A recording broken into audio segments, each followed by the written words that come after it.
Hello, y'all. Did you miss me? I took a little break to focus on, to try to figure out essentially like how to format things, what I need to talk about, how it needs to look. And I had a moment where I just sat down and I was like, all right, y'all, like to my guides, I'm like, help me figure out a layout. So I actually came up with quite a bit of content that I'm going to do over the course of the next month. Okay, so I have different topics laid out moving forward, but I thought what would be really cool to kind of get us into the groove of finding other things to talk about or other things to do readings on is to do a mystery reading. So in this reading, I actually have no idea what we're about to talk about, and I think that's kind of fun. I think going into it just like, all right, y'all, whatever you have to deliver in this moment, let that message come through in a completely like no agenda reading, right? So I think we're just going to dive right into it. I don't think there's much more to talk about. I just had a moment. If you are following me on Instagram, I do intend to do some pick a card readings there more often. I posted one the other day of some general messages that came up just when I was kind of in this moment of reflection. And I did discuss like this wicked dream that I had. So if you are interested in reading that, you can go there. Also, I guess I do have other news. This morning I did find a layout for a website. So I want to start putting together a website where you can book private readings and intuitive life coaching. So they'll both be like one will be 30 minutes and the other will be an hour or an hour and a half. Really depending on if you want like a reading attached to the intuitive life lesson or another reading that you can have to sort of look back on. So that's kind of like the layout that I'm trying to figure out right now. I thought about also doing a donation tab for like buy me a coffee, because if y'all don't know, I'm doing this for free and I'm a single mom of 3, so it's a lot for me to, and I have super active kids too, y'all. Like I don't have those kind of kids just sit around on devices all day and let me do whatever I want. Like that's not how these kids operate. They're very active. So they're in like track, volleyball, softball, football, play, choir, band, bowling, the National Honor Society. Like, y'all, I breed some overachievers, okay? And then I have a little one too who's at that age where he's not quite into activities, but he's been begging to get into soccer. So it's like, I don't even know how I would do that. Because if y'all don't know, I'm a wedding photographer as well, so I work a lot of weekends. I work a lot of weddings on the weekends, and that's another reason that I want to get into another avenue of income, because I realize that my weekends with my children have just been kind of ripped away for the last like decade of being a wedding photographer. So it isn't that I don't enjoy that career. I do actually. I really enjoy it, but there's sort of there's sacrifices sometimes that make it difficult. Like you're out celebrating someone else's milestone while your children are having milestones elsewhere. Like my son's first prom, he actually went as a sophomore because his girlfriend was a junior, and I miss that because I had a wedding that day, and I sat in this like little hall and like had a moment where I was like had tears welling up because I was missing such a first moment. And then his first actual prom is in a couple weeks, and I'm missing that because I have a wedding as well. So it's that kind of stuff just gets to me, where I would love to be in a space where, and if I was in this space, being able to help people through divination and through just my own life lessons and the things that I've learned in terms of behavioral patterns and relationship patterns, those are all things that I think are a real benefit in this space that can sort of intertwine. And I think one of the most rewarding things for me from this space so far has been people reaching out and saying like, this really helped me through my day, or I was having a bad day and this message really was the support that I needed in that moment. That kind of stuff, man, is so rewarding. And it feels good. Like, it feels really good to be able to help y'all through a moment and be there for you. And you are healing me as well in so many ways. So anyway, okay, sorry, I've babbled long enough. Let's go ahead and get into this. Let's go ahead and see what we're about to talk about. So we have pile 1, pile 2, and pile 3.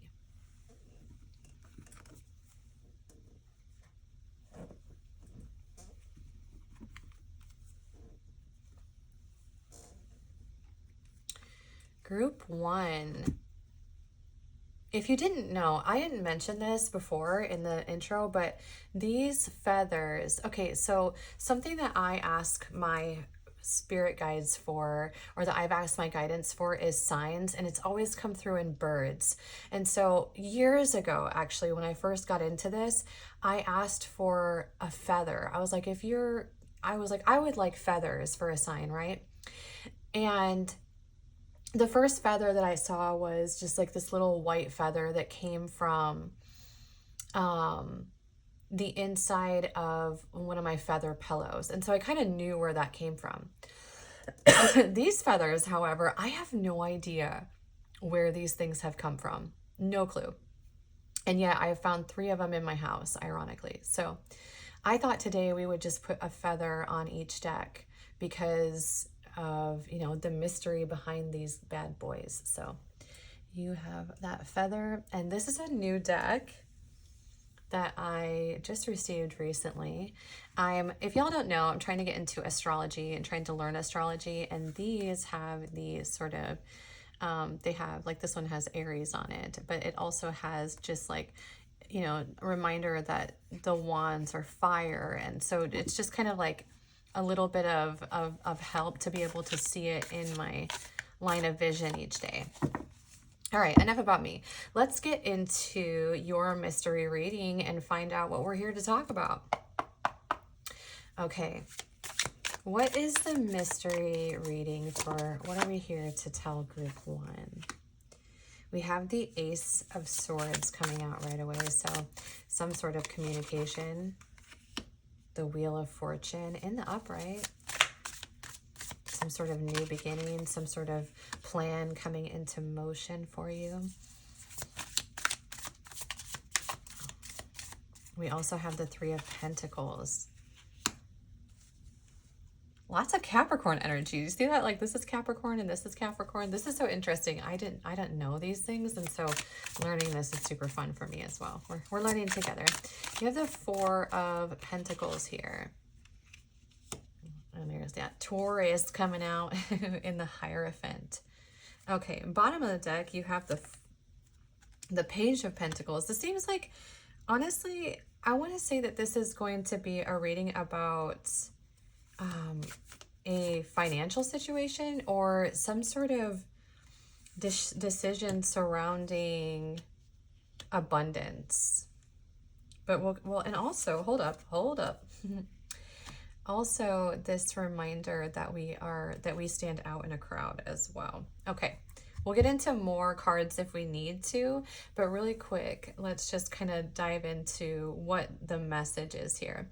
So when I saw the Ace of Swords come out, I thought that it's interesting because it was sort of, it came across like, here's the message, and that's just like the basics of that card, how it came out in this moment for me. So it's talking about a new beginning and being able to give more freely. I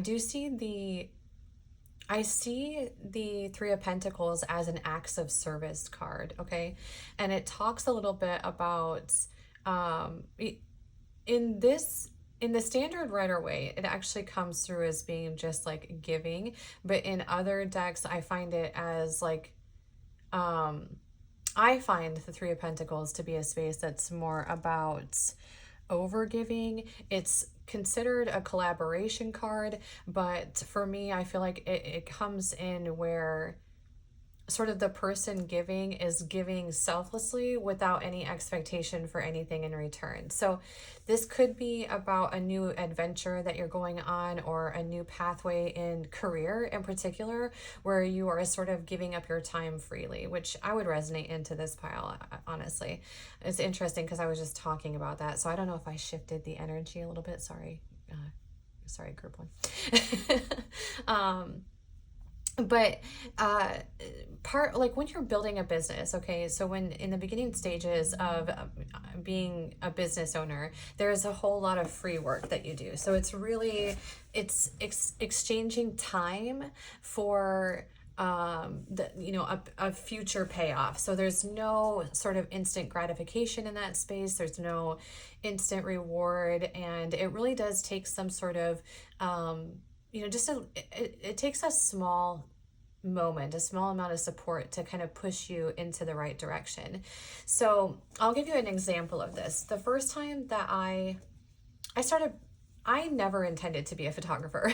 I years ago had bought a nice camera and I started taking pictures of my oldest son.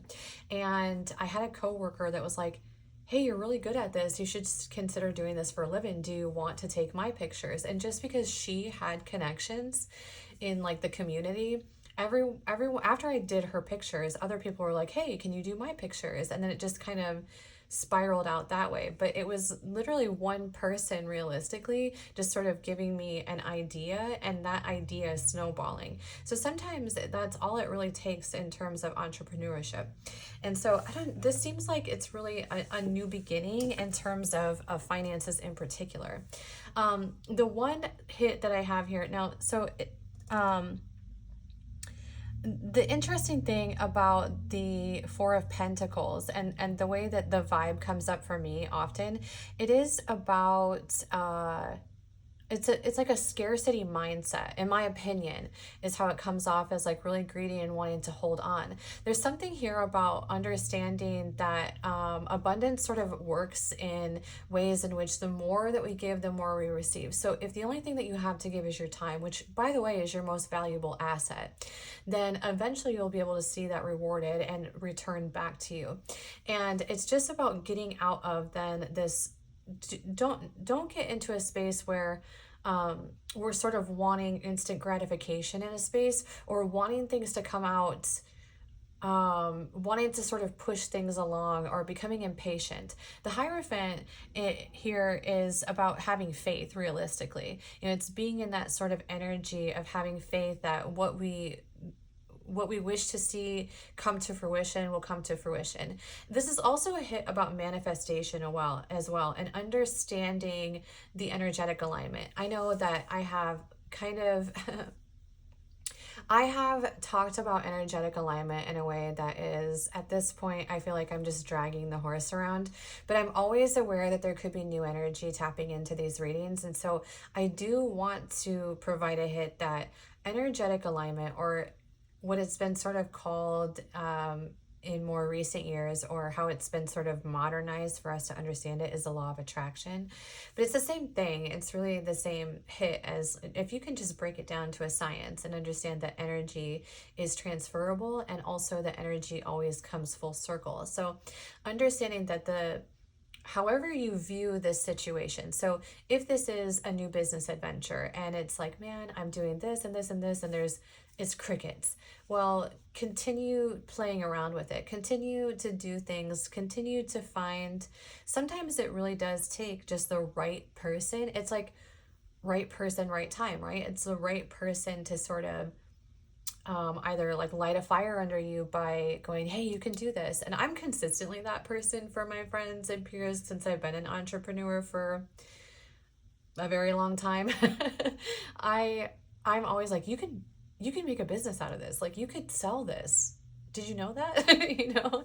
And so sometimes it really does just take having the right person at the right time, sort of seeing what you're doing and then sharing that, and that sort of ends up snowballing into, first of all, a reward-based system is so powerful. It really is. Like, a positive reward-based system is really imperative for many things, actually. And this is something I've become very keenly aware of recently. And so reminding yourself to get out of sort of any kind of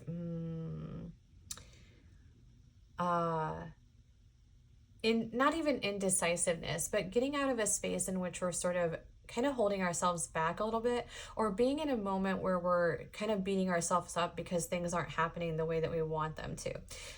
With these sort of, I find that earth energy tends to be, it's really interesting because consistently we say that earth energy is very patient. And as an earth sign, I would argue that we're patient. It depends. There are certain areas that I would consider earth signs the least patient actually, and very stubborn and very immovable. And that's kind of the energy. There's a lot of earth energy coming into this reading. So so some of the cards that are coming on into the bottom of the deck actually are kind of reminding you to be a little bit more lighthearted about things, and be a little more just kind of go with the flow, and also don't put any what do I want to say here? Don't put any sort of expectations into this process. And then also, in terms of being able to manifest more, see it as though it's already happening. So kind of communicate as though it's already happening. It's very true, actually. Fake it till you make it is somewhat effective, but you have to make sure that you have taken the necessary steps where you feel comfortable and confident in order to sort of fake that things are happening a little bit differently than they are. So making sure that you hone your craft is something that's really important in this space as well. Understanding your product, or understanding the thing that you're wanting to sell, and knowing who you're selling to as well is a huge hit for this in terms of understanding demographics. Wow, I didn't know that we were going to be in a business lesson, but I'm here for it. If you're an entrepreneur and you tapped into this, I have been an entrepreneur for 15 years, so I think you're in the right space. And really just making choices that are sort of in alignment with the outcome that you want, but without expectations. So if you can get into a space that's communicating about it as though it's happening in this moment. I am a fill in the blank. I received this. I do this. Today I did this. Even if you're just writing sort of in a journal of like, sometimes I think it's really cool to write a day in the life of like a present, like a future that you want, but in a present moment, and then going back later, like years later, looking back on that and like living that moment, and seeing that manifest. And this is also about recognizing, like, in what we need to do in this space realistically is sort of find a way to stand out from the crowd around you. One thing too that I want to just provide a hit here is that comparison is the thief of joy, right? So that's I don't know where that quote's from, honestly, but that is something that I wasn't always keenly aware of that. I would say that in the beginning stages of building a business, I really was focused on what everyone else was doing. And what I have found that actually helps me the most as a business owner is that I never focus on what other people in my field are doing. Ever. I just do whatever feels right and whatever I've learned in that process. And I don't really focus on how other people structure their business or how other people are doing things. Now, I don't think it's a bad thing to have mentors, but I also feel like you want to be in a space of individualism. In terms of marketing and the way that we're able to sort of hone people into being able to resonate with us is oftentimes just being able to keep their attention. So something about you needs to be just kind of in this space of this like Six of Wands energy where you stand out in the crowd. So making sure that there's something that sort of is specifically you that you can present to the world around you in this space. I I don't know why. Like, we're going into, let's see what else we have to talk about in your mystery reading. It could be about more than one thing. So, obviously, I have some entrepreneurs tapping into this space. I'm not going to pull those because I was talking. So let's see what else we have to share with you, Group 1. What else is there to talk about in Group 1's mystery reading? Something coming in quickly, or a decision that needs to be made quickly. We had 3 kind of.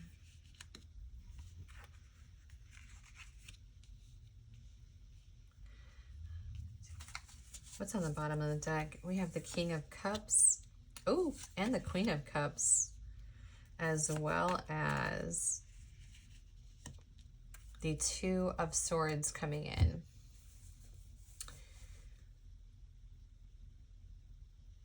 Okay, so this actually seems to have shifted. Okay, so there was, I think the first part of your reading was talking about a moment that you were taking in career. Okay, so that was something that they obviously wanted you to know about. But this seems to have something to do with actually love. So or a connection, or something of the sort. And so it does seem that there may be don't shoot the messenger here, but I think there may be somebody coming in. This could kind of come in 2 ways, actually. So in one timeline, in one space, this is going to be somebody that's coming in from the past. This would be somebody that we maybe had some conflict with and walked away from. And I would argue this was somebody who probably didn't see your full potential and see you for who you are. I think that this person might have been somebody who was kind of fixated on other cups, if you know what I mean. And it doesn't seem like there was really a whole lot of realistically, like in this part, this is a disconnect from this bottom part. So up here, like in the past energy for that space, there wasn't actually a whole lot of emotion going on. It didn't seem like there's not a whole lot of unity in those cards. So it seemed like there was just resistance for a while in this space, and then there was a disconnect. And I think among the disconnect was sort of not seeing things from a full picture. So not being able to step out and observe things from a more all-encompassing space. So somebody in this scenario was really kind of in that a little bit in that like shiny object syndrome a little bit, where there may have been, or they just had other, it doesn't have to be that. Okay, so we won't want to like say it's that specifically, because it's realistically not coming through like that. It's coming through more so is that there was other things that were on this person's mind. Okay. And there's going to be some sort of, now the outcome of that situation that's coming in, it doesn't really, here's the thing about timelines in terms of tarot, and also about resistance too. And just, let me side quest this for 1 second.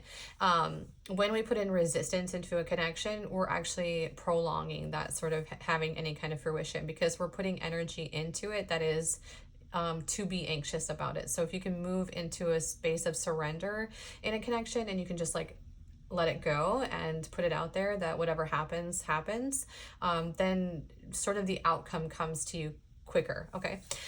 So this is indicating that if you do that, then there's going to be some kind of answer provided to you that is going to be a celebratory space. Now, does that mean it's going to be, it doesn't necessarily have to be that you're going to reconnect with this person, or that you're intended to get back in a space with this person. It really depends on, there are several scenarios that could fall into this timeline, right? So some people could have had a really tumultuous conflict, and others could have been just, it was kind of right person, wrong time scenario too. So there's always those overlapping energetic alignments, right? However, this is saying that you're going to find out something, however, that is going to be a space of celebration for you. So something is going to come something is going to come to fruition from this experience. Now, how that's going to be presented to you is sort of up in the air. Okay, so in terms of, it could be that this is presented to you as an awareness or a lesson that you now understand something. So that could be one thing to celebrate. It could be that now you have learned some things as a result of this space, and you can now work into environments where you have this energy coming in, where there is, you know, an emotional sort of availability that is balanced and mature and compassionate, and it's just working in unison, right? That all of this sort of laid down the foundations to receive this. Will it be of that person? It depends on your situation and scenario. And realistically, I think we need to be very honest with ourselves about behaviors of other people and how they operated towards us, and our own behaviors towards them, before we can determine whether or not that person is legitimately a good partner. So I don't like to be like very specific in these spaces, because I recognize that there's so many overlapping scenarios that can apply to an entire collective of people, right? So you will know, well, hopefully you'll know. I mean, sometimes I feel like there could be more than one person. I think about this in this moment. Like if I were like, oh, there's conflict from the past, I can think of a couple people, you know what I mean? But either way, there's going to be something coming in for you that is going to be fulfilling and is a cause for celebration. It's a moment where you're going to receive what you've been looking for and what you put in effort for and what you've been laying the foundations for. So this is coming in fairly quickly, and that is something that you are intended to know in this moment. I'm going to do one more read for you and to see what your mystery is in this reading, group one, and then I'll close this out for you. All right. One last message for group one's mystery reading, please. I have the 10 of Pentacles. Strength. So interesting to see what these energies are, because I never knew this. So this is Virgo, this is Leo, and this is Scorpio. So Leo is strength and Scorpio is death. Fascinating. I've been, oh y'all, learning astrology is a beast for the creative brain. I swear, it's really, really hard. And then we have Temperance, which is Sagittarius energy. And then here we are with the 6 of Pentacles, and that's Taurus energy. Here we are with Sagittarius again on the bottom of the deck. So we have the 9 of Wands coming in, and we also have the 8 of Wands coming in. And these are both Sagittarius. And then I think that we will bring out, I'm going to go ahead and bring out this 7 of,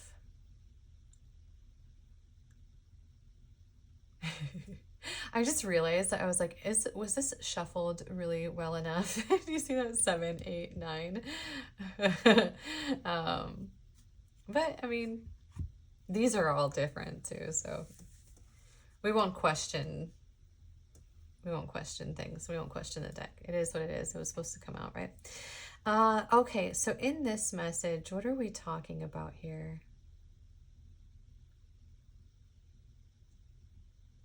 There is some sort of, okay, so this is kind of a, I think this is a message coming in where your guides really want you to be in a space where we're not sort of worrying. You may end up in sort of an overthinking space within this group where we're kind of fighting against ourselves, or we're fighting against external energy, and we're kind of being in this space of I always view the 9 of Wands in the upright as though it is about kind of like hanging on to let all these things that maybe aren't always serving us. And it's sort of just, it is sort of being in this space of just pursuing or doing, or sort of, it kind of reminds you of just being on the hamster wheel a little bit, just kind of moving through life, and then just kind of like sticking in these little ones, and then because this guy's all like bruised and battered, and he's really been in a space where he's been fighting for a while to hang on to all these wands. And so this is talking a little bit about like internal conflict, and really finding a way to kind of get into a space where we have where we're being a little bit more soft, almost where we're getting out of this overthinking space and doing things within self to sort of reconnect with faith and spirit, or even doing things like meditation would be something that was good. Balancing out a bit of these more conflicting energies, or this sort of dwelling kind of energy, or getting in a space where we're a little bit impatient and trying to, it's, I think this group and this collective is really on the verge of a new beginning. And the one thing I can say about that is that just before something really major happens in a new cycle, there is this period of stagnancy. There is this, it is sort of like inertia. Is that the right word? Where it's like, in order to build momentum, there's like a pause, right?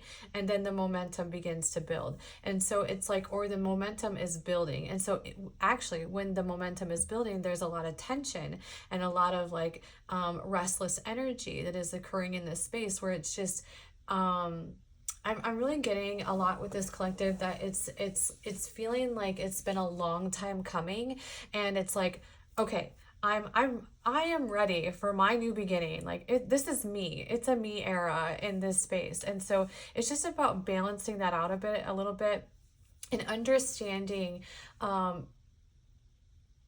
how abundance is going to come in realistically is going to be in alignment with our most present thoughts and feelings. And so really getting into a space where we're kind of letting go of those dwellings, letting go of those overthinking moments, and being in a space and we're just sort of, in order to receive, we must give. So give out the things that you wish to receive in return: compassion, sympathy, even abundance, doing things that you can, even providing your time in spaces.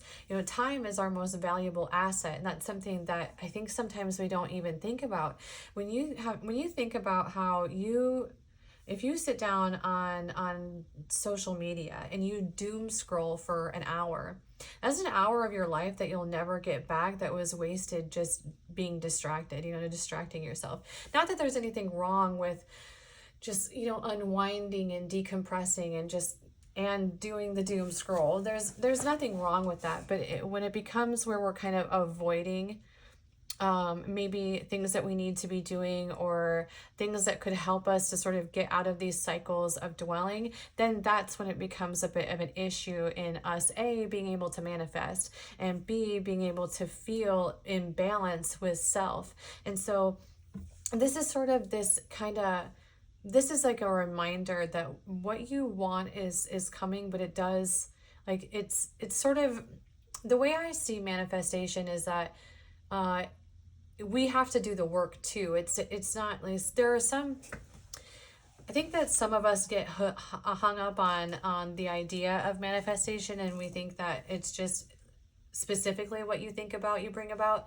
And although that is one element, it does require some sort of action. Like there has to be some sort of step and one sort of path moving forward, where we're putting energy into the things that we want to see outcome, because it can't just occur. It's not going to just fall out of the sky. It's not going to Four of Cups us, right? It's not going to just come out of the thin air and be like, here you go. It's like, it requires our effort.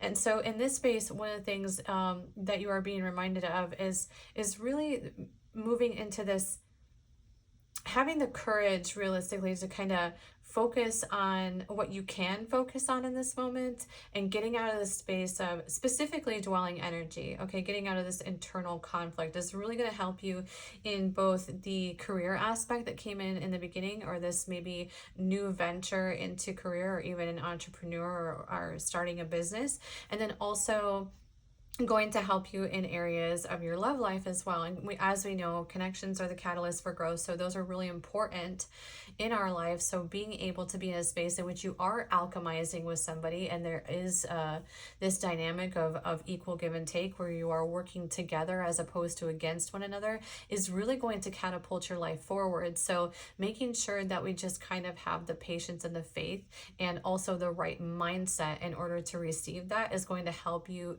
tremendously moving forward. All right, group one, thank you so much for being here for this mystery read. Enjoy the rest of your day.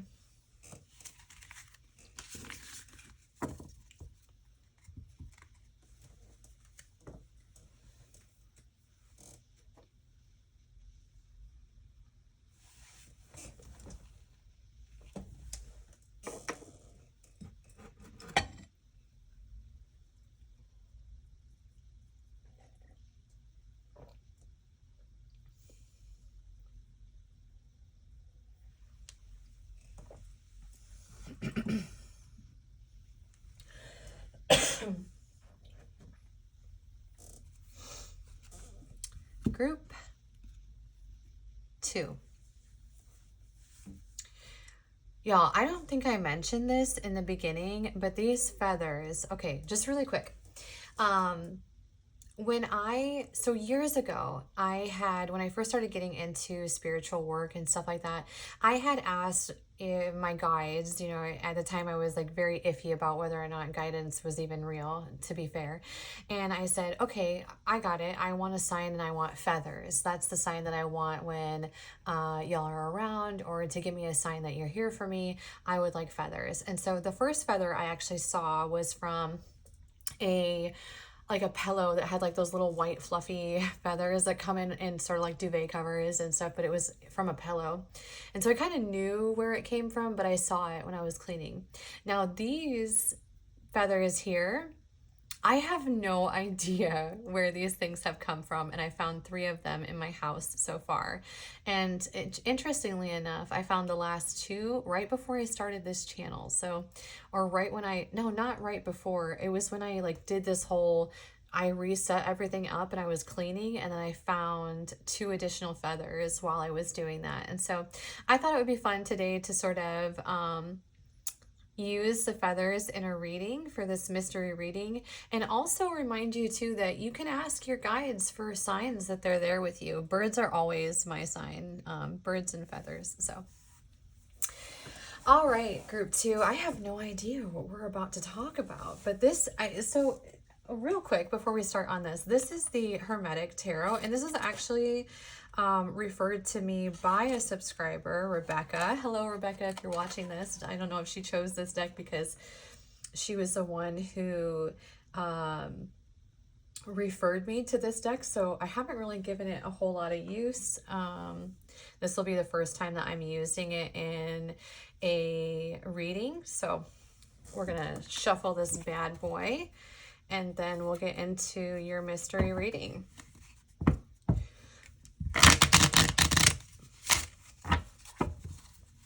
I did view some of the imagery on this deck. It's wicked, y'all. It is wicked. I like it though. And it really, it shuffles well, and B, it just feels really, I like the weight of this deck. So if you are into tarot, this was one that was referred to me from a fellow tarot reader. And so we're going to see how it reads energetically in this space. All right, one more shuffle and then we'll get into it. I just want to make sure. Now, it is a new deck. It has been shuffled, but y'all know, kind of just make it right. All right. What is a mystery reading for group 2? Have the 8 of Swords. Now, I don't know what these mean yet, but this comes through and it says Lord of Shortened Force. This is a Gemini up here in that sign. This has Aries. Is that Aries? Yeah. Lord of Perfected Work. The 4 of Wands. Hello. Might be a love reading.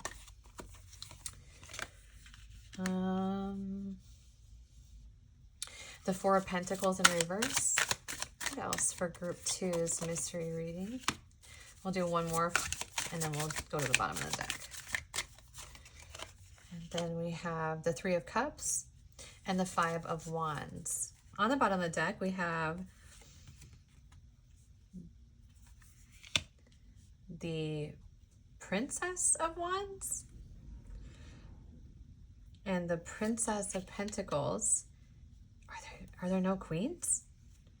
The Princess. So would that be like pages? Oh, that's interesting. In this deck, are the pages princesses? We're learning things together. Sorry, I didn't know that. Oh, I love that, actually. I kind of love that it's that the pages are a feminine energy. Ah, I'm down for that. And then you have the Nine of Wands, Lord of Great Strength. Okay, so let's go ahead and get into what your mystery reading here is. I do feel like this is talking about a union. So if the Four of Wands is typically a union card, it is about coming together and being in a space of balance. Now, the interesting thing is that the energy of this deck, I've already picked up on this already. So the energy of this deck is a lot different than many of the other standard tarot decks that I have. That's the first thing that I can pick up on in this. It's a lot more of a serious energy, but also it's like very, how do I want to explain this? It's also very nurturing in a sense. It's a very feminine deck in a way, which is interesting because some of the imagery that comes through would give the opposition to that, but it's actually a very feminine, motherly, sort of earthy vibe to this deck, which is, I'm here for that all day as a Taurus. Okay. Now, there is this moment of sort of celebration. I want to say, y'all, that this has a lot less to do with sort of coming together. It has a lot more to do with being in a space of fighting for ourselves, it seems like. So it's more so about if there was a connection or a space or this sort of union space, we have kind of moved into this moment of really fighting for ourselves in a situation or a scenario. And honestly, doing it with a little bit of, with a bit of, I mean, kind of a no fucks given vibe a little bit. It is whatever this decision is surrounding, so it doesn't necessarily have to be that we're in a relationship and then we choose ourselves and walked away, although it could be that. But it's more so about, so energetically, it is about having been in a space or been in a certain type of environment or a certain type of connection, right? And learning from that and really moving into this space where we're not giving to those types of energies anymore, and we're giving into self and stabilizing and moving into this space of really building foundations on what it is. So interestingly enough, is like the Nine of Wands normally for me gives this vibe of like hanging on to our past and sort of being in this space of just combating it, or not even combating it, but protecting it more so. Okay. And just having strife in that space, or just like it's sort of going through the motions or moving forward without, it's basically being in a space of contentment almost, where we're kind of bruised and battered and we're just kind of tretching through life a little bit. Okay. And sort of in this space of just, I mean, it's almost in a constant just combative space a little bit.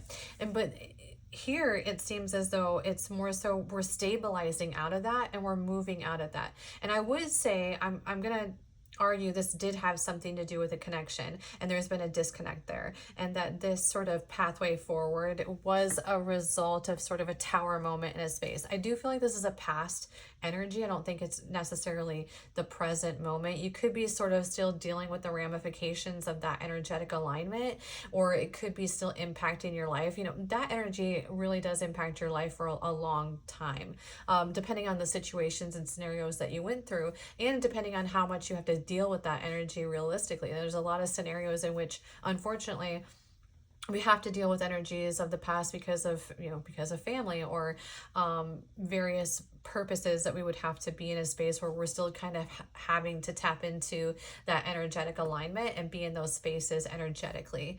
But what this is, it's kind of more so a congratulatory space, or it is acknowledging anyway that you learned something from that scenario or situation that is going to catapult you forward and move you into essentially a new beginning in terms of how we view connections in particular.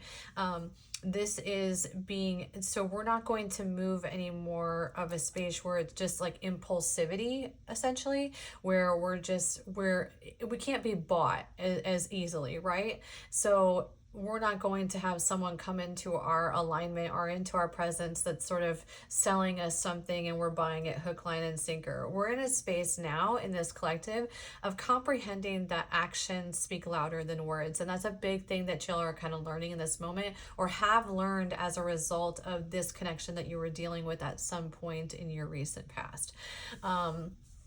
And this is also talking about really utilizing those things that you've learned as sort of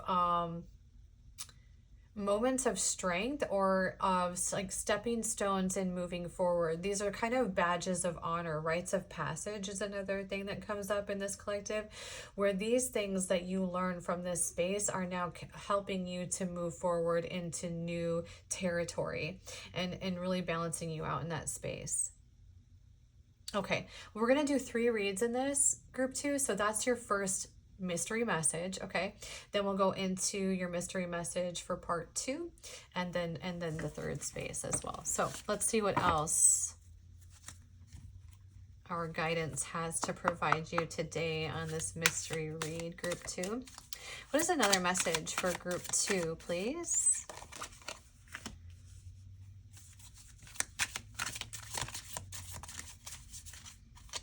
Hang on here. What's another message for group 2? It's time for justice, little one.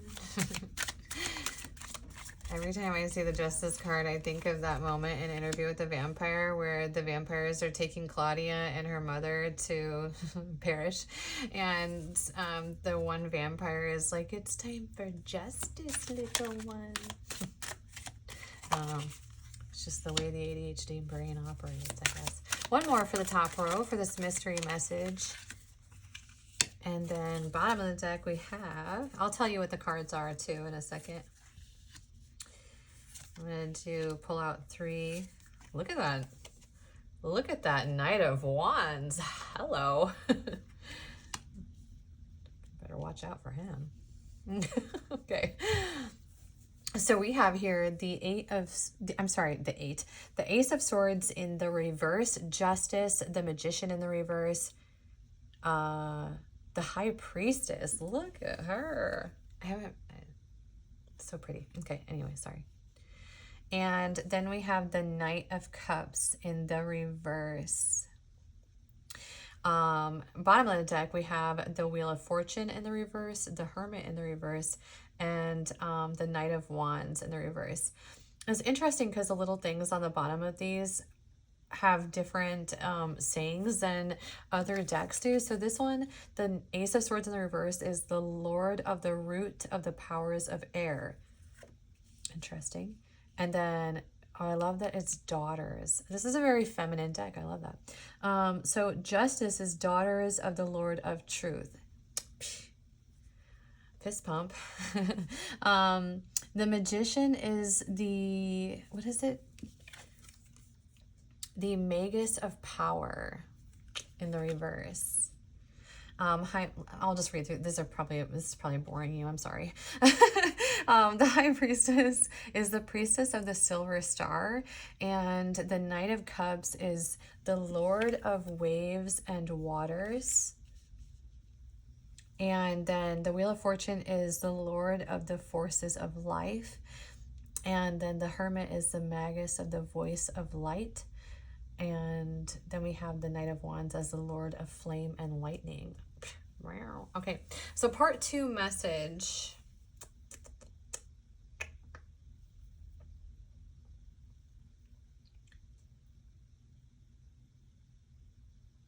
This has, so interestingly enough, is it seems to have something to do surrounding communication, and being in this space where it's really understanding how, like, the things that we say and how we communicate them and how we express those in the world around us and the ways in which those manifest. So this is sort of a reminder that it is like what we think about, we bring about, and what we say can come to fruition. This is talking about karma a little bit. Now, in this collective, karma is a huge manifester and alchemizing space for this collective. And it's something that you'll really need to be aware of is your impact on energetic alignment. So remembering that what you give out, you receive in this space. This is talking about being very careful of how we word things, what we talk about, what we think about, and how we put that out into the space around us. Really bringing that into balance, especially so we can move in this space where we are rather than sort of prolonging our manifestations, we're in a space of really being tapped into being able to manifest. This also talks a little bit about having faith in the process, but also about it's also about tapping into the right alignment as well. So tapping into things like gratitude, joy, finding ways in which you can sort of alchemize positively. Now, don't get me wrong, group 2, because pain is an excellent alchemizer. Okay, so how we tend to really grow and learn and prosper as individuals and evolve oftentimes does exist, unfortunately, in kind of the darker areas where we're experiencing things that are very uncomfortable or are unfair, or we're dealing with things like betrayal, and life is just kind of handing us, just yesterday in your read I said life has been handing you rotten tomatoes as opposed to lemons. And it's kind of being in a space where we can become really jaded in that environment. We can become very aggressive even in that environment where we've just had enough. Okay, and that is the nature, honestly, of being oppressed, right? That's why we can see this within societies, right? You oppress an entire group of people, and eventually they're going to get pissed off and respond to it. And this is the same thing, is that this has been a long time coming in this environment where we've been kind of held back from really being able to put ourselves in a priority space where we're seeing that come to fruition. And a lot of it has to do with this sort of anger surrounding our experiences and getting out of a space, and more so getting into a space in which we can utilize that through gratitude and look at it as, okay, yes, that sucked. That's not unfair, but I am grateful because it taught me this. Or I am grateful because I learned this. I'm grateful because I can teach this now to others so that they can avoid experiencing the things that I experienced. That's a wonderful way as well. Oftentimes we do learn sort of what not to do by experiencing what we wouldn't do, or what we don't like done to us, I guess. And it's really wanting to make sure that, like, within this particular collective, it seems as though like an energy that you dealt with in your past was really, it was like, the mask surrounding this person was like all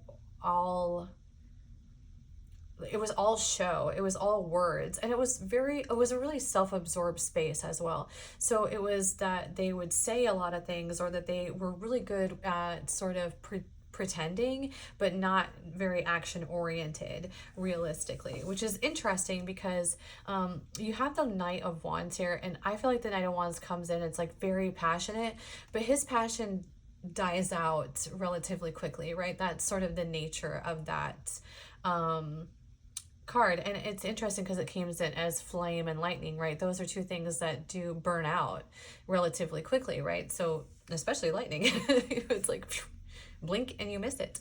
And then, you know, the flames will eventually be snuffed out a little bit. And so that's kind of energy that you've been dealing with in the past with certain people, or where it was just being sort of pacified a bit through being told what you were wanted to hear, rather than them, you know, it was like false promises, false hope, and illusions of change, and those things really not coming to fruition, and it just kind of being in a space of really repeating the same cycle.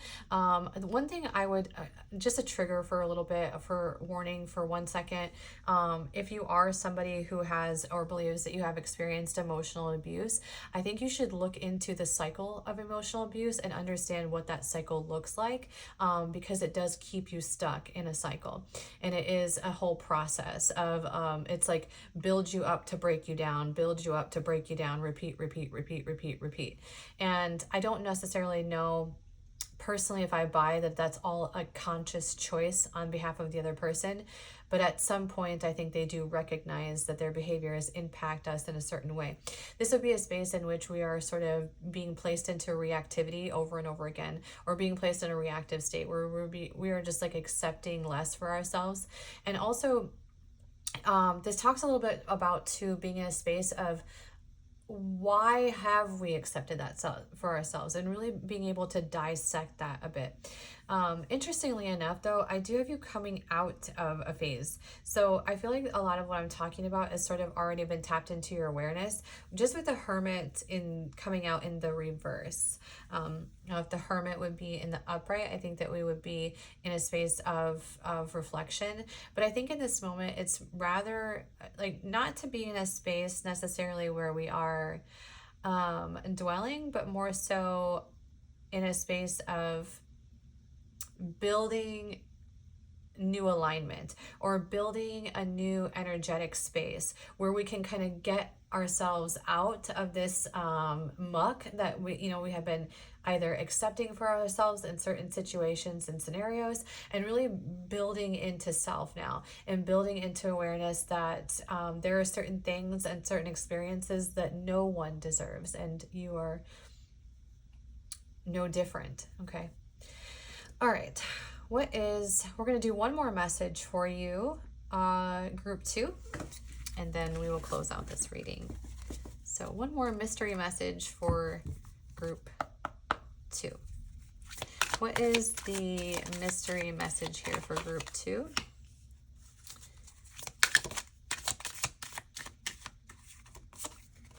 have the Moon coming out, the 7 of Pentacles in the reverse. What else for the message for group 2? 5 of Swords, the Star, and then we have the Hanged Man in the reverse. This seems like a bit of a timeline here. And then I want to just bring out the 5 of Cups, the 2 of Swords in the reverse, and then the Queen of Pentacles in the reverse as well.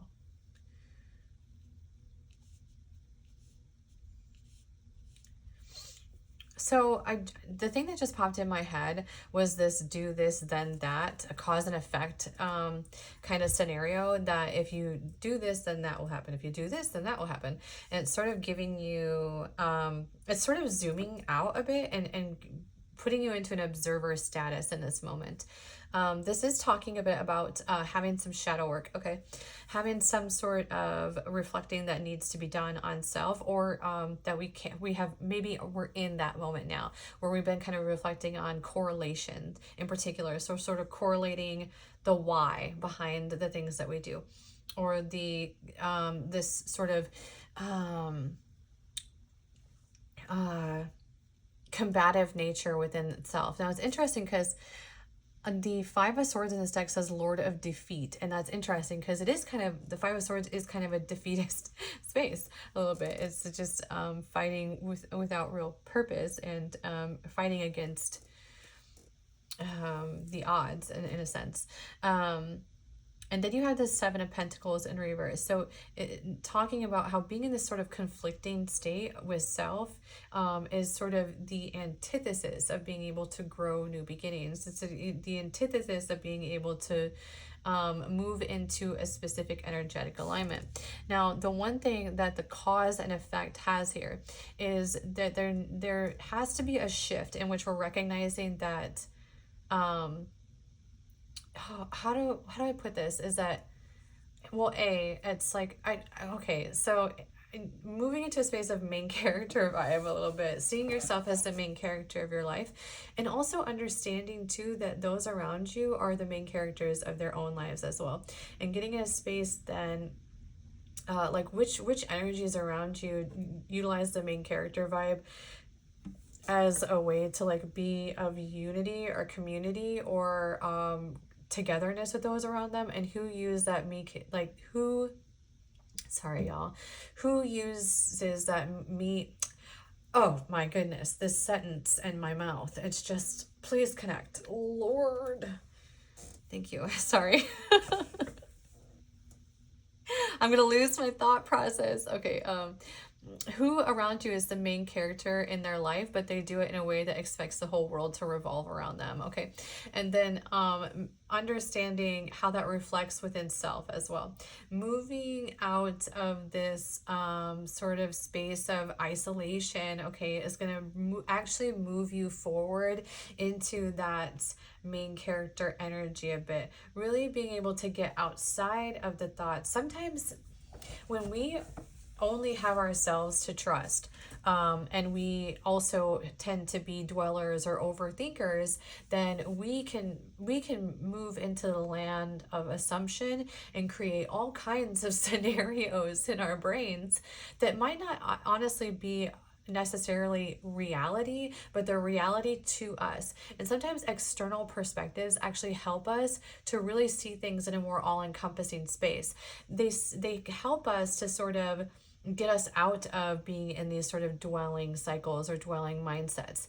Sometimes, like, just for instance, okay, my best friend was doing she was doing classes for a few weeks, and I talked to this woman every day, or I did until this point, and I was going through a moment, right? I was having this sort of dwelling thought process, and I hadn't talked to her in a while, and then I talked to her, and we talked on the phone for like an hour, and I told her about this thing, and then her response, because she just is able to sort of rationalize things really well, I was like, why did I wait so long to have this conversation with you? Because I have it, and it's like, oh, it just clicked, right? Where she said something where it was like, oh my goodness, I have been literally beating myself up for nothing.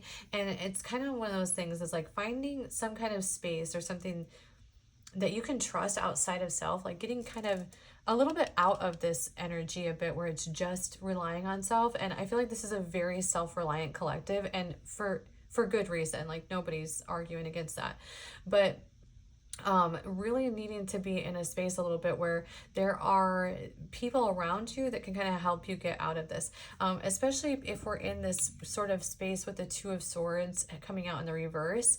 To me, the Two of Swords is a very intuitive card, and so it's about utilizing our intuition. And actually it's interesting because in this read and in this energy, it's kind of saying sometimes our intuition can be our own detriment.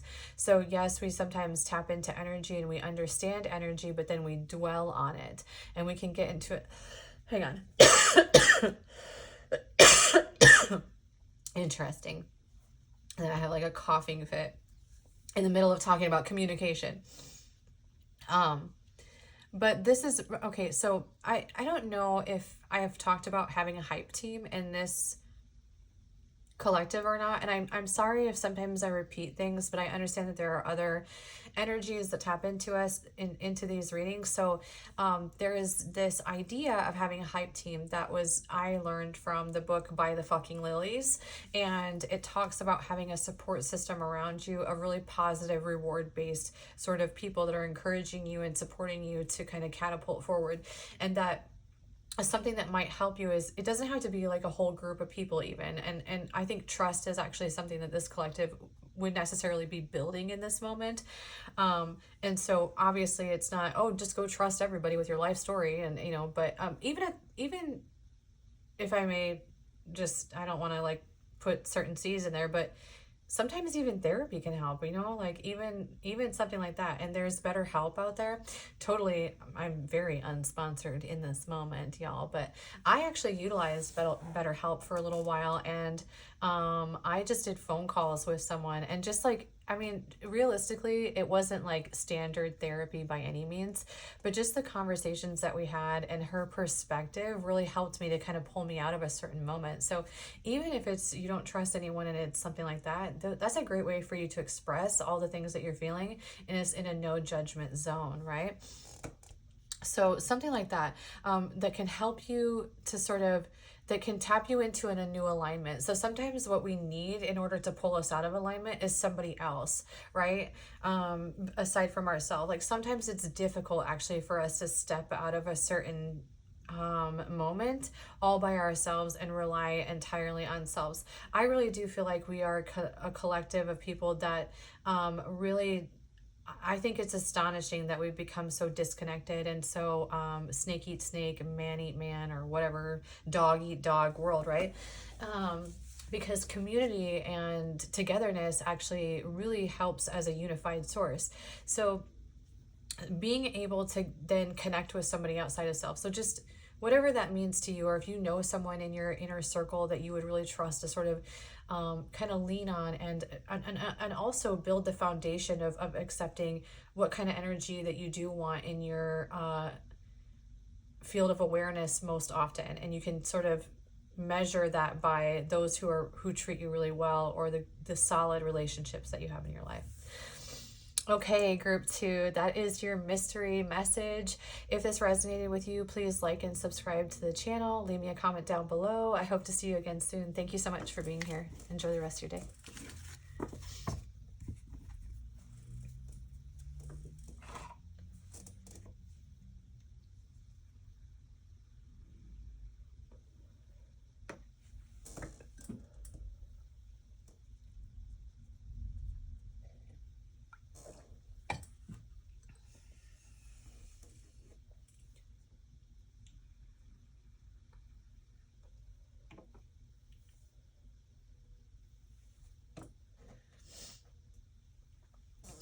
Group 3. Hello, group 3. You know what I forgot to talk about in the beginning was these feathers. And so I've mentioned them in the beginning of every reading. And if you've watched more than one, then you've already seen this story. But so when I first started getting into tapping into energetic alignment and believing in having guides around us, I requested that I had listened to something and they were like, oh, you can ask your guides for a sign. And I was like, okay, well, I'm going to ask for feathers, assuming that would be something that would be really obscure for me to find in my house. And the first feather I actually found was from a feather pillow. So it was like those little white feathers, right? And I found one shortly after that. I mean, it was probably like a week later, I found a feather, and I knew it kind of came from that pillow. So I was like, okay, part of me in my, for a very long time, I was a skeptic actually. And, so I was like, oh, okay, well, like coincidence. But these feathers in particular have showed up in my house, and I have no idea what these would come from realistically. So I have 3 of them that have popped up in the house, and I don't know, honestly, where these things have come from, how they made their way into my house. Because I don't think that I have anything that would have that. Like, you see the bottom of the... I don't think that I would have a pillow that would have little stabby things in them. So I don't know where these things have come from, but I have found 3 of them in my house. So I thought it would be interesting to in sort of the air of mystery, utilize these for the mystery reading. So, all right, group 3, let's find out what your message is today. You know what? Already, group 3, each message has been really different. So it's very interesting. I think I like this, not having a theme and just kind of going into it blindly. I'm here for that. All right, what's the mystery message for group 3?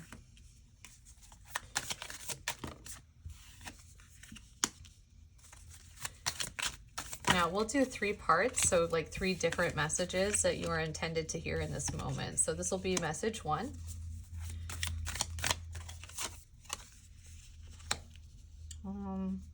Okay, I'm just gonna go here, here, and here for the bottom of the deck. These 3 are the bottom of the deck.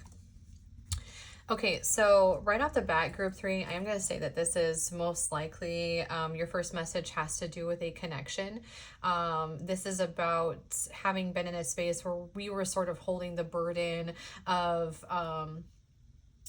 and also it was as though all of the risk was sort of in your corner. So you were the one putting in all of the efforts, you were the one taking the leaps of faith, and ultimately you're the one who feels, I mean, not necessarily that feels, that may have sort of paid the price a little bit in this space, okay?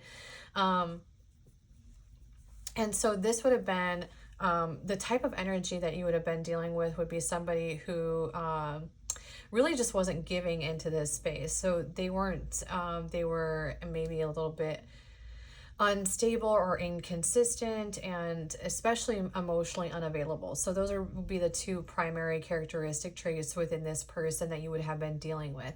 And with interestingly enough, it seems as though with the Fool in the upright, that the one sort of taking the risk in this space, I know I just said this, I feel like I'm repeating myself, I'm sorry, was you. So you would have been the one sort of carrying all of the weight in this connection. And this puts you into a space of not just, so the 4 of Swords energy, other energies that have a very similar vibe to this is the Hermit is one as well that has a very similar vibe. To the 4 of Swords, the 4 of Swords is talking about like mending, sort of after a 3 of Swords moment. So after a major disappointment, and being in a space that we are now kind of in a moment of reflection, okay? However, what your guide wants you, or your guidance wants you to know in this moment, is that because you kind of put down the burdens here, the scales of balance are tipping in your favor, and this is going to come in relatively quickly. So it's kind of an acknowledgement that what you have learned in this space, or what you gathered in this sort of pause of reflection, is going to catapult you forward and tip the scales of justice. And so this is going to be, it is giving a bit of a new beginning vibe. Now, I don't actually have any hit that this person is sort of being in the return status. I think this is more of a walking away, or having, and it's very, there's a real big disconnect actually between the energies of, it doesn't feel like there's been a union here for quite a while. So there's something from the past that we experience within this type of connection of being sort of the one kind of holding all the weight in the space, and now we're coming out of sort of being able to kind of dust yourself off and rise above it. And this is acknowledging that your hard work in that space, or the moment of pause or reflection, or it seems and feels a bit more about what it is that we are accepting for self. There's sort of a karmic reward here. That's when you have chosen to, it's sort of like let things fall where they may, that this is going to balance you out primarily energetically. The interesting thing about this collective is that your energy is specifically one that is giving from good intention. And that's really important to actually group 3, because when you give with good intention, then the only thing that can come back to you is more good. Now, sometimes, unfortunately, that has come through in the past as like, it is more so of a reminder of all that you have been accepting for yourself that you did not deserve. And so those sort of cycles that we have found ourselves in the past, or those repeating moments in the past, were kind of the purpose of the experience was, are you done yet? Are you done accepting less for yourself? And that was sort of the lesson behind the going through those cycles. And oftentimes this collective has moved from a very selfless space. And so one thing is that it's perfectly okay to be selfish. We run into scenarios when we begin fawning a little bit, when we're sort of being selfish for some kind of reward or an expectation, or feeling as though that's what's best to do, and having a little bit more compassion for others than they have for us. And this is about really putting all that down and understanding and sort of moving into a bit of more of a balanced perspective on life, and understanding that it actually is the responsibility of others for how they treat us and their behaviors and their actions towards us. And it is their responsibility to hold themselves accountable. Yesterday, I was watching some stories or some shorts on YouTube, and there was this woman, and she was like, I don't know who needs to hear this, but it's not your problem, sis. It's not your burden to bear. Put it down, let it go. And I don't know, that hit me pretty hard. Actually, I was like, you're right. You're right, random lady on YouTube. That's very true. I do need to put this down and move on. So it's just here's another thing too, is that there are hiccups sometimes along the way, and like, not to get in a space where we're beating ourselves up either, where it's and also understanding that it's a process too. Part of the process is, it's sometimes scary to be in spaces where we're choosing ourselves and we've consistently put somebody else ahead of us, or we've been sort of holding our hand out to somebody, hoping that they kind of step up to us or meet us where we're at, or meet us halfway, and they're just not doing it. And we have to understand that all we're really realistically being in that space and essentially is enabling that behavior, and also showcasing that it's okay to treat us that way, and that this is what we're willing to accept for ourselves. So I think you're kind of learning that, and this learning and this awareness is coming in relatively quickly. And so your first message is specifically just an acknowledgement of that balance coming in as a result of this lesson that you seem to have begun to learn. All right, let's see what your next message is, group 3. What is the second mystery message for group 3?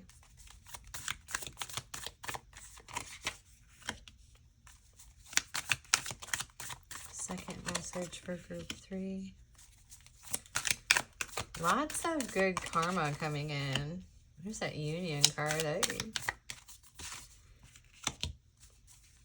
Okay. Go in here. Interesting. So this is bottom of the deck here. What we have come out is the Devil in reverse, the King of Swords in reverse, Justice in the upright, 4 of Wands, the Hermit in reverse. Bottom of the deck, we have 5 of Wands in reverse, 7 of Cups in reverse, and 2 of Swords in reverse. Interesting. So this is really, it's sort of, it seems to be just like a continuation of the last space, which is very interesting in group 3, because that hasn't occurred. In some spaces, like in group 1, it was like 3 very different messages. Okay. So it actually hasn't been that way in every collective, but this is sort of a continuation of acknowledgement. So this could be something that you're just really going through in this moment, or a big sort of reflection that you have in this space, and that's why there's a continuation to the previous message. But this is about recognizing and understanding sort of manipulative energies, and also understanding energies that are all word, no action. So that was like really poorly worded. Understanding that actions speak louder than words, and And also it's about sort of getting yourself back out there a little bit, getting yourself back into a space in which we're balancing out the idea of a union, or the idea of a wish fulfillment, and understanding what that looks like. It's kind of this hit, or this reminder of being, it's sort of as though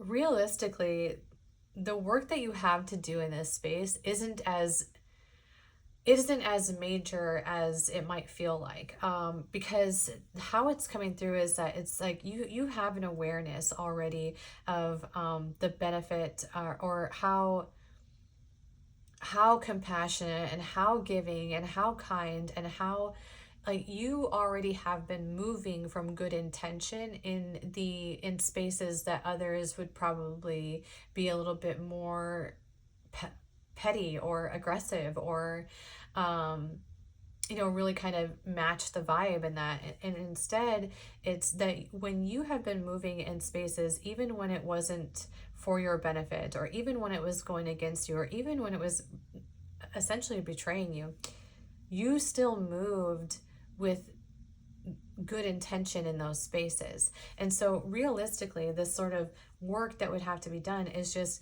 it's not so much about work on self, it's work with boundaries, and understanding that while it is great and wonderful to be compassionate and to be a kind person, something that one of my friends says, she always says, I'm kind, I'm not nice. And I feel like that's something that y'all could really utilize in this space as well, as recognizing that unfortunately, when you are a kind and empathetic and giving human, there are energies in this world that take advantage of that. And so moving out of the space of being taken advantage of, and really using your intuition, and also moving out of a space where we're kind of dwelling on choosing what feels right, or putting ourselves first, or if it feels slimy, then it's slimy, and really trusting your own intuition rather than trying to dissect it. Your collective is a little bit of the I can see the light in the darkest of places vibe, and it's because of your capacity to empathize. However, that can unfortunately knock us off balance a little bit. And so this is about getting out of those sort of conflicting or overwhelming, out of a space of indecisiveness in particular, or going, well, because what we tend to do is when we get into a space of overthinking, then we look at it as how we would do something. And with you being a very empathetic and compassionate space, how you would operate in a scenario where someone is treating you much more maliciously is not the same. And we have to get out of that. We have to get into that awareness and understand that perspective is requires comprehension, and it's different for all people as well. So how your perspective of how you would respond in a situation is completely reflective on the energy that you sit in the most and the type of person that you are. Well, you are a good intentioned person, so how you would have accountability, you would change something. If you made a mistake, you would correct that. Not all people are like that. And so this is really like, don't be in a space where we're like, oh, well, maybe they just did this, or providing excuses for behaviors in particular is like a big one coming through in this. And really utilizing intuition and having boundaries in this space moving forward. Okay, let's get you into your final message for today, group 3. What is the final mystery message for group 3, please?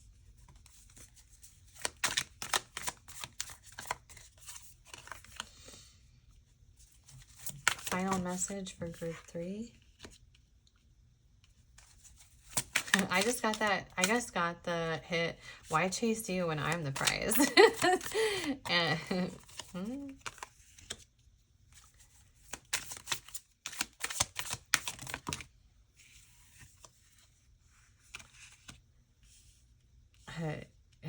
I don't know why it's, what is that song? Lady Marmalade came in? We are Lady Marmalade. Okay. Yeah.